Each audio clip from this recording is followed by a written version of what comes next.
Fin des travaux au studio 160.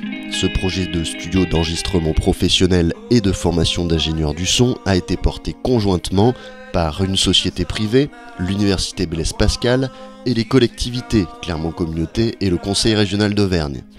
Un exemple fort des atouts de notre territoire, le développement culturel, le positionnement international et le développement économique.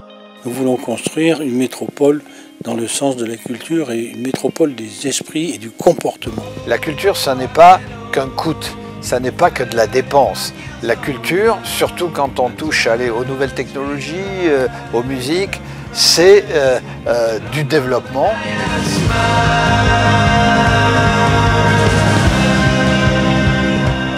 L'agglomération clermontoise doit maintenant, aujourd'hui, s'ouvrir vers l'extérieur.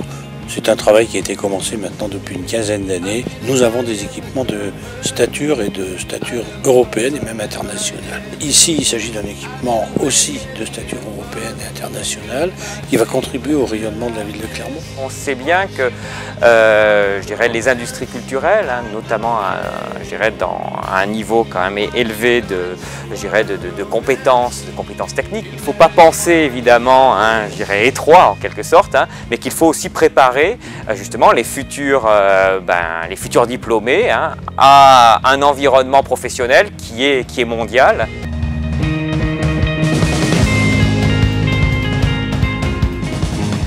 Notre objectif, à partir du moment où nous avons beaucoup de très petites entreprises en Auvergne, 92 000, est d'en stimuler le plus possible. Et s'agissant de la culture, de l'application du FIAD à la culture, nous avons avec le Transfo cette volonté de favoriser la dimension économique de la culture. Le FIAD est là pour stimuler, favoriser l'innovation dans la très petite entreprise.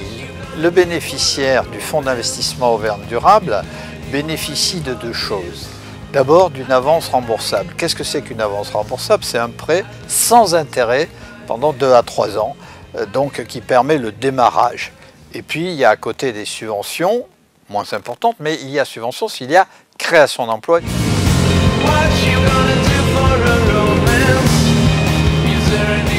J'étais d'abord en résidence d'entreprise, entrepreneur pendant 1 an. Donc j'ai le soutien de la région à travers la RDTA. Et puis après, présentation des plateformes d'initiatives comme AT2I, le FIAD, Clermont Agglo qui m'ont octroyé des prêts d'honneur jusqu'à 160 000 et 250 € exactement. Donc il y a eu pas mal de supports financiers qui permettent au projet aujourd'hui d'exister et qui permettent aussi d'avoir des facilités au niveau des prêts bancaires, puisque ça rassure tout de suite les banques de voir qu'il y a des gros investissements derrière le projet avec des gens qui y croient.